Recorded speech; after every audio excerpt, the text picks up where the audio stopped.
Hey, hope you're having a great day so far and welcome back. Today is January 31st, Sunday, and on this post I'll be telling you about the overall crypto markets very quickly before diving into VeChain, VETUSDT, and see what exactly is going on in this market since the last time I have spoken. I'll be telling you about the bullish and bearish case scenarios for today, as well as the short-term price prediction on this market according to what I'm seeing on the charts. Before I begin today, if you guys are watching me on YouTube, do subscribe. If you guys are watching me on TradingView, do follow me. So I'll be keeping you updated on the latest crypto setups on my watch list, regardless if it's a good day or a bad day. If you guys do want to support me and don't already have a Webull brokerage account, you guys can use my referral link down below. They're still giving away 4 free stocks as of today upon a successful sign up and a qualifying deposit of $100 and I will also receive a referral bonus if you guys sign up under me. Please also read my full disclaimer below. I am not a financial advisor and this is not financial advice. I'm purely sharing my own speculation opinions on this market. I cannot tell you the future, and you should always do your own due diligence before trading or investing in this market as it's extremely risky and volatile.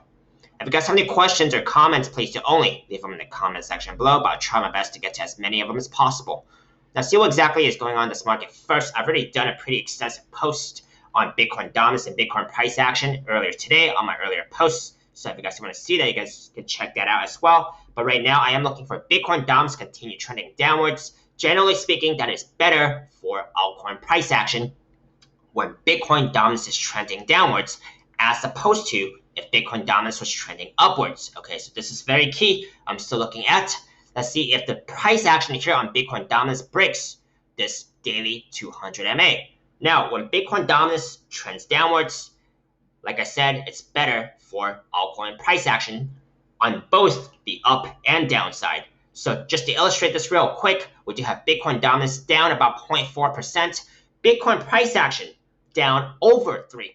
However, total altcoin market cap down only 2%, trailing that of Bitcoin price action. So it's not as affected by this Bitcoin dump, as opposed to if Bitcoin dominance was trending upwards, then I would expect this number on total altcoin market cap to be higher, to actually be dumping harder than Bitcoin price action if Bitcoin dominance was to trend upwards, okay? Now, Bitcoin price action here is doing something pretty ideal, in my opinion, like I have been saying for the past couple of days, which is still running within this tighter range of this falling wedge pattern. If it runs within a tighter range, it has less room to dump as long as this pattern stays intact. Key resistance here is the daily 21 MA, the blue line, right? Pretty parallel with this top trend line of this falling wedge pattern. Key support is still the daily 50 MA. If that does not hold, then I'm looking at the 3-day 21 MA, which is still within the pattern right now. So I do expect this falling wedge pattern to continue to hold for the short-term future, at least on the downside. Okay. Now on the upside, the measure target here, if the price action actually breaks out by tomorrow's candle, then I will have a measure target of slightly below 46K. Slightly below 46K as far as I can read it there. So let's move on to VETUSDT and see what exactly is going on in this market since the last time we have spoken. Since the last time we have spoken, I did mention that VETUSDT was running within this rising wedge pattern. Rising wedge patterns are bearish patterns. 60% chance of it breaking downwards. Verify that stat on your own. I have also refreshed the Fibonacci retracement levels since my last post to reflect that this is the new temporary high, okay? Since it seems that we're going to be here for quite some time, for a little while. Now, it does seem like the price action has actually broken down from this rising wedge pattern if we actually take a measure target here of this breakdown, which is the opening of the pattern and then deducting it from the breakdown point, that would give about 1.4 cents. Would this actually be met, or would there be some bounces along the way to actually hold up this price action? Okay, now that is the theoretical target, may or may not be reached. It could be actually different in real life price action. Let's take a look into some key support levels that's in between the price action now and the measured target. I'm also going to point out on the higher time frames to see what the RSIs look like. So we don't have any. I'm looking for any overbought territory. RSI readings on the higher time frames. On the monthly, I think we're good. We don't have possible bearish divergence scenarios on the monthly time frame, so we are good on this, at least on the bullish side. On the bearish side, on the weekly time frame, that is, there was bearish divergence on the weekly time frame comparing this high with this high on the weekly time frame. And whenever I do see bearish divergence on a specific time frame, my conservative estimate is that it's going to come down to meet the closest moving average. However, the weekly 21 is the closest moving average on the specific on this weekly time frame. It's at about 1.7 cents, slightly under. Okay, 1.68 cents. So is the price action going to come all the way down to meet this moving average? Well, let's see if the bulls are actually strong enough to actually hold up this price action, or potentially even take off without having this full bullish bearish divergence scenario play out on this weekly time frame. So 3 scenarios come to mind whenever I do see bearish divergence.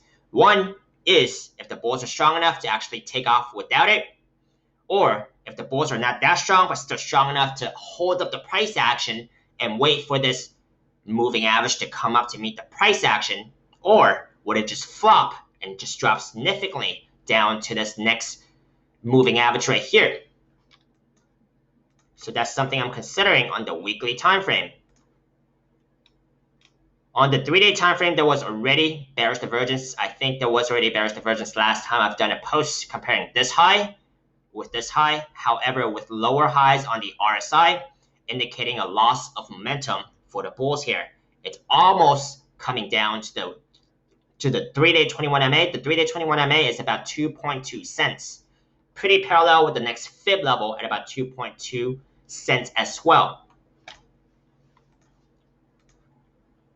And on the weekly time frame, where I do see a more clear breakdown of this rising wedge pattern, it's almost at the next key moving average, which is the daily 50 MA here. Let's see if the price action gets a bounce here. Okay. Now let's take a look into the bullish and bearish case scenarios here. I also do want to point out that on the daily time frame, there was already bearish divergence that had played out and has also breached the daily 21 MA.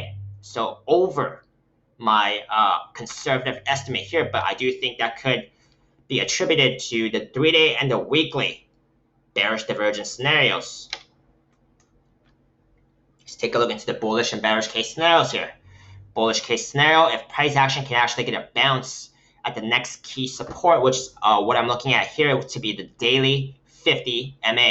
Let's see if the 12-hour 50 is also that's also been broken already. So the next one I'm really taking a look into would be the daily 50 MA. If price action actually gets a bounce at the daily 50 MA, let's see how a possible pattern could look like right here. Okay, it could probably look something more like this. I think that would be more of a rising channel pattern instead. So let's see if we can actually get a bounce here. That would be the bullish case scenario. Get a bounce here and then actually save itself from this complete breakdown of this rising wedge pattern. Let's see if we can get it bounced back up to the upward trend line at least. Okay, that's the bullish case scenario. So all eyes, I'm eyeing the daily 50 MA right here. Let's see if we can actually get a bounce and save itself from this rising wedge breakdown. Okay. Bearish case scenario. If we get a bounce here, but not strong enough of a bounce, and actually continues breaking down, the next level of support I'll be looking at would be the 3-day 21 MA. Currently about the same level as the fib level right here at about the 2.2 cents area. Okay, so if the daily 50 does not hold, I'm looking at the 3-day 21. Okay, let's see if either of those are going to be holding the price action and actually give it a bounce to save this price action from the complete breakdown of this rising wedge pattern. Now these are my bullish and bearish case scenarios for today. Let me know if you found it helpful. Give me a thumbs up if you did. Let me know agreements, disagreements, feedback. I would love to hear them. Hope you manage your risk carefully, and if you would like to see any more of my most recently uploaded videos on YouTube, you guys can check out my links up here on YouTube. See you next time.